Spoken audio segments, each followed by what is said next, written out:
Salut les amis, bienvenue sur la chaîne Seneca Fit, le podcast où la sagesse antique rencontre la discipline physique. On parle d'un sujet puissant, comment utiliser la souffrance à notre avantage. Pourquoi les stoïciens et les athlètes partagent-ils le même état d'esprit? Si tu veux devenir plus fort mentalement et physiquement, écoute bien ce qui suit.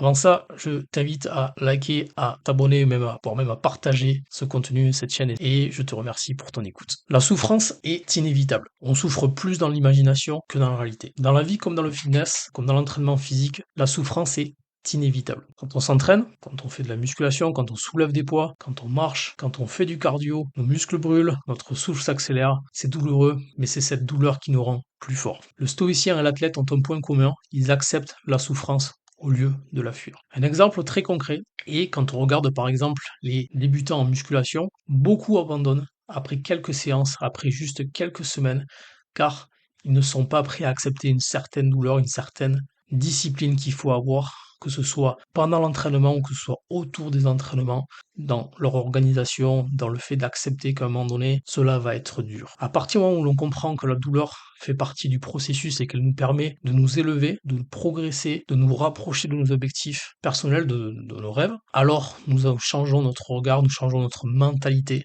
face à cette difficulté. Transformer la souffrance en force. L'idée est de comprendre que la souffrance va développer et forge notre caractère. Le principe stoïcien, amor fati, aime ton destin, même la douleur. Au lieu de dire c'est dur, dis-toi c'est ce qui va me rendre meilleur. Notre principe stoïcien que j'ai envie de partager avec vous, c'est la préparation au pire. Les stoïciens pratiquaient la meditatio malorum, méditation sur le pire scénario. Donc c'est un exercice mental que personnellement j'ai appris lors de mon passé militaire. Et en fait c'est une représentation du pire scénario et la préparation qui va avec. C'est-à-dire qu'en se préparant sur le pire des scénarios, nous acceptons déjà une douleur potentielle. Nous ne laissons pas de place non plus à cette douleur potentielle, car elle est seulement potentielle, mais nous en acceptons potentiellement la présence future. C'est exactement ce que font aussi les champions, les sportifs de haut niveau, avant des compétitions importantes ou des grands moments, c'est-à-dire qu'ils font une visualisation de l'événement. Ils se préparent déjà avant l'événement à vivre l'événement en lui-même. Ils se préparent déjà à la concurrence, à la souffrance qu'ils vont devoir à un moment donné affronter. Et ils se disent aussi que de toute façon, ils se sont entraînés pour ça. Ils ont été sélectionnés, ils ont été entraînés, ils ont été testés, ils ont été drillés pour pouvoir à un moment donné franchir cette douleur, aller au-delà et pouvoir la vaincre et par le même temps, par la même force, devenir champion. Mais ce qui prime, c'est l'action avant tout. Le stoïcisme et le fitness ne sont pas que les théories, ce sont des modes de vie, ce sont des modes de vie basés sur l'action. À chaque fois que tu repousses tes limites, tu deviens un peu plus stoïcien. À toi de choisir, surveiller la douleur ou l'utiliser pour devenir plus fort. Les amis, nous verrons prochaine vidéo spéciale fitness, comment mettre en place justement, comment utiliser cette douleur, comment avoir des petits hacks, des petits conseils, des petites astuces pour pouvoir vous préparer, que ce soit avant vos séances, pendant vos séances,